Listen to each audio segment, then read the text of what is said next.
right down. That open. Yeah. Yeah, nice. Yeah, it's those nerves in the end. The tempo does. Get up a little higher. Do it. Do it right hand. That's it. Right hand. Quick. Quick. 1, 2. 1, 2. Yeah.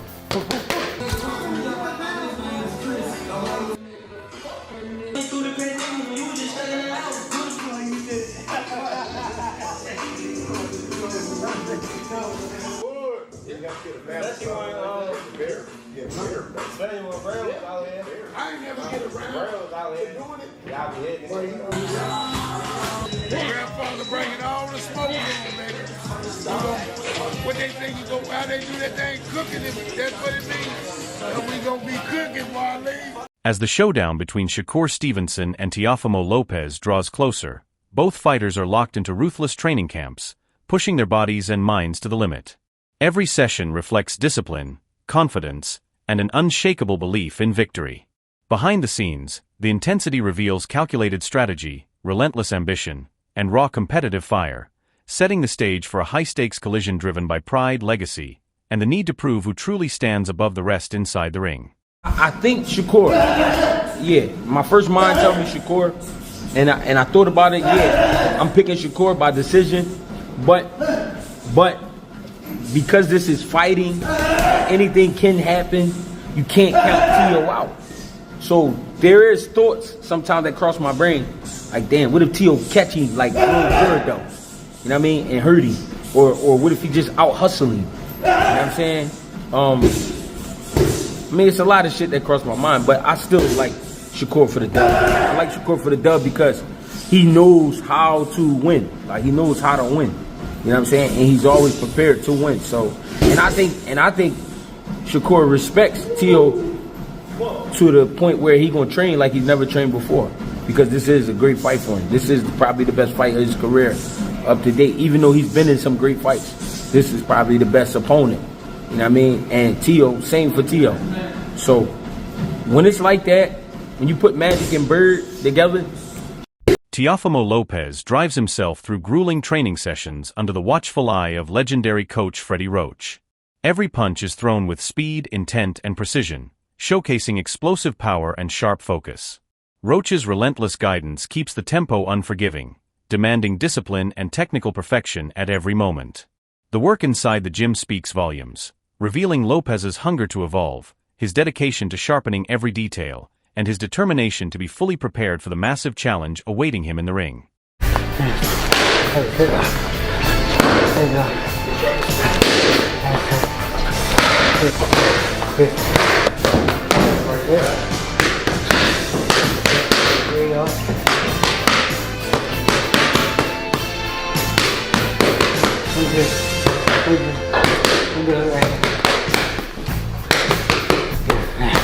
I can get to me.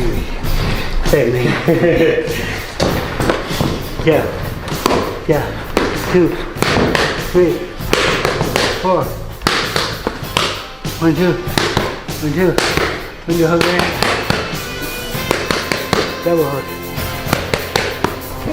Do that.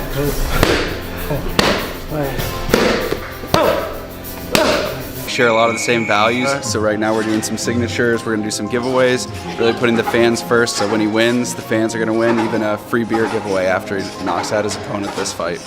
Just doing things like this is what really matters, you know, at the end of it. When I'm in there in the gym, I'm having a great time, that's what I love to do, but over here, you know, it's just all about giving back. Just stay tuned, man, you guys can win one of these. Shakur Stevenson's camp shows strong focus and discipline. Training remains calm but intense with attention on movement, timing, and sharp execution. The environment reflects confidence and preparation rather than noise. Every session appears purposeful, showing a fighter who trusts his skills and is fully committed to being ready for the challenge ahead. Oh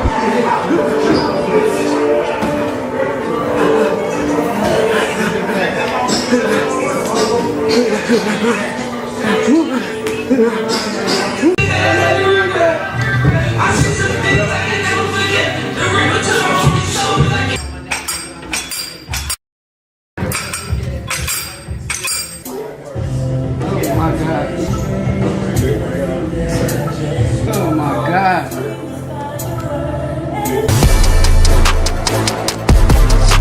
Shakur Stevenson speaks openly about the challenge of facing Teofimo Lopez, acknowledging that many believe it will be a tough fight.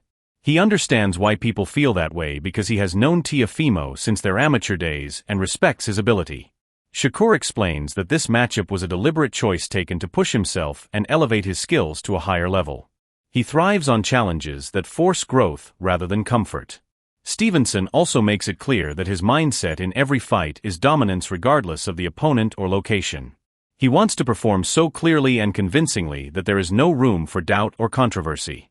That mentality fuels his preparation and sharpens his focus. Looking ahead, Shakur believes a victory in this fight would significantly elevate his career, placing him among the elite fighters in the sport and strengthening his case as one of the best pound-for-pound competitors today. I mean, they absolutely right to have their opinion.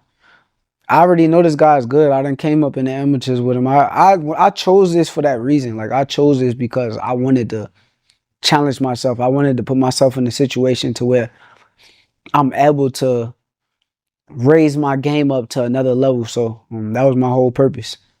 Do you feel like you got to be real dominant in this fight? Because, I mean, Tio, he from New York, and, you know, you having a fight in New York and the judges, man. You never know, yo. He not from New York, but he not from New York. He not from New York. He probably was born in New York, but, like, being from New York is like I'm raised and I'm brought up in New York, and I known him for years and years, and I always seen him out of Florida. Like, that's where he was out of, Florida. So I don't look at him like a fighter that's from New York. So, but do I gotta be dominant? I think every fight that I set up, I want to be dominant. I don't care who in front of me. I want to dominate. I want to beat you to where judges don't feel like they can rob me. So I always got that feeling. I always got that chip on my shoulder. If you do win this fight, what do you think it does for your career? I think it put me top 5 pound for pound. I think it puts me like one of the best fighters in my era. I think it just established that I'm that guy. Like, I'll be one of the 4 kings that they call the 4 kings, and it also depends on the fashion that I do it. So it's gonna be interesting. But what be going on with this Tio dude, though, man? I be seeing these videos online of him making racist comments. You be seeing that, man? I think Roy Jones Jr. provides a thoughtful perspective on the difference between old school and new school fighters, focusing on how respect was handled in his era. He explains that in the old days, certain words or actions that crossed the line into disrespect would never have been tolerated face-to-face because real consequences would immediately follow. According to Jones, once respect is broken, confrontation becomes inevitable, and ignoring it sends the wrong message, making a fighter appear weak. Old school fighters would respond quickly, testing intentions and establishing boundaries to defend their pride and reputation. For Jones, this is about more than just fighting. It is about manhood, honor, and ensuring no one questions your stance. He observes that some modern fighters deliberately provoke others to gauge reactions, treating it like a challenge or test. In Roy's view, such behavior cannot be overlooked. Respect is non-negotiable in the sport, and responding firmly when it is challenged defines a fighter's character, discipline, and credibility, showing that boundaries and personal integrity are essential in boxing and in life. To fight. I don't understand the press conference. Shakur Stevenson looked confused about the press conference. Teofimo Lopez is known for saying outlandish things, but I've noticed over the last couple years, he's making less and less sense when he speaks. Like, the types of things that he's saying at the press conference are just unnecessary. The things that he's saying and the way he's saying it, I don't know if it's nervous energy. I don't know if he's just trying to get a rise out of these cameras and people online so they can talk about him. I really don't know what it is, but I don't understand why guys do things like that. What does that have to do with the fight? What does that have to do with boxing? The only thing you might accomplish out of that is making Shakur Stevenson mad, and he try to make you pay for that come fight night on January 31st. I don't get that kind of stuff. See, we'll look at stuff like that and we'll laugh at it in the sport of boxing, and we won't say that that's affecting boxing or hurting boxing. We'll just say that's just the way fighters are. But we'll get mad at a Jake Paul and we'll say that he's ruining boxing because you don't like Jake Paul or the things that he says or the fact that he's making money in a space that he didn't grow up in. To me, these are the kind of things. Press conferences like that, when you got Teofimo Lopez saying some of the things that he said, that's the kind of stuff that give boxing and fighters a black eye. That's why when we walk in a room and people know that you fought for a living or you currently fight for a living, they expect a certain type of thing. They look at you a certain type of way, and you almost gotta prove that you're not that to be able to get some respect when you're speaking to people, because they don't expect us to be people who are sensible, people that can articulate their words, people that can be sensible about how they go about their everyday life. So I personally, listen, everybody goes about this fight thing, this competition thing different. I'm not saying nobody has to be like me, got to be like you or anybody else. Be yourself. But that kind of stuff, to me, I don't really see a place for it in the sport of boxing. It don't make sense. It got everybody scratching their head, and your opponent who came there to talk to you about this fight, he wants to hear what you got to say about what you're going to do to him and vice versa. But you got an opponent in Shakur Stevenson who's confused now. He literally was looking around like the look that Shakur Stevenson had on his face was, I did not come here for this. And I think he even said, I really don't know what to say about it. That don't make for a good press conference to me. Yeah, I know. But see, this is what I try to tell you about. I know y'all don't hear me a lot of time when I say it. There's old school and there's new school. Old school has something like that been said, they would not have allowed us to be able to come face to face. Because you don't say it to me and think I ain't finna try to tear your head off as soon as I get close to you. Well, you understand? You're not gonna wait till a fight night. You're gonna get it in that day. Because some things are too. Because sometimes you go a little bit beyond respect. That's disrespectful. If you disrespect me on any level, we fighting then. Now I'm gonna try to hold it together but if you disrespect me, which is what he just did, I'm not gonna ask him about what he's talking about. When I get close enough, I'm finna show him what I ain't talking about. You understand where I'm coming from? So there's a difference. That's why I say you gotta know the difference from the old school and the new school. Had he said that in my day, they could not. I would tell them, listen, whatever y'all do. Bojienes delivers a compelling warning for Teofimo Lopez, emphasizing that Shakur Stevenson should never be underestimated. He explains that Shakur's speed is a form of power in itself, as many opponents struggle to anticipate or see his punches, making even subtle shots highly effective. Bossi stresses that this fight will be far from easy for either boxer, countering the idea that one man has a clear advantage. While he acknowledges Teofimo's athleticism, explosiveness, and ability to both punch and box effectively, he highlights that Shakur has experience handling bigger and stronger opponents. By using precise movement, sharp timing, and smart control of the ring, Shakur has repeatedly neutralized threats from powerful fighters. Booz believes that Shakur's high boxing IQ and adaptability over distance give him a strategic edge.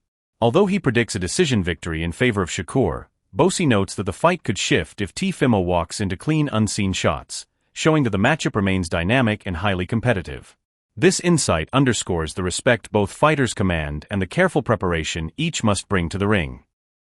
Pick them apart, and I gotta tell everybody this, that Whichcomb is real athletic too, Teofimo. So I mean, I don't think it's gonna be an easy fight. You know what I mean? People think, a lot of people say it's gonna be easy and all that. Nah, Teofimo can punch and he can box, and like I said, he's real athletic. So you know what I mean? That'll make it a little difficult, right there. You know what I mean?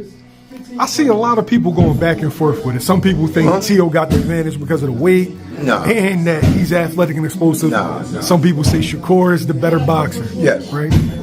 How you see that fight ending? Well, they saying, they've got the weight and all that. I see Shakur box big guys, light heavyweights and all that stuff. Just like Boots, he box heavyweights and put the heavyweights down. You know what I mean? I think that's the right move for him. You know what I mean? Get up, and I think he can really do good at that weight. This isn't a stoppage. I'm looking at a decision, not a stoppage. But then all according how Teo come in. If Teo come at him, he's gonna run into some shots. It might be over. You know what I mean? Now you always tell me it's the shot that you don't see coming. That's it. That power is speed. Right. So could it be a situation where people underestimate Shakur's punching power? Yeah. I think Shakur can punch. You know what I mean? I think he can punch. It's just like I said, speed is power. You You know, them guys, muscle bound guys come in and they tell me, oh, he can punch and all that. Like I just got finished saying, like you just got finished saying, matter of fact, the punch that you don't see knocks him out.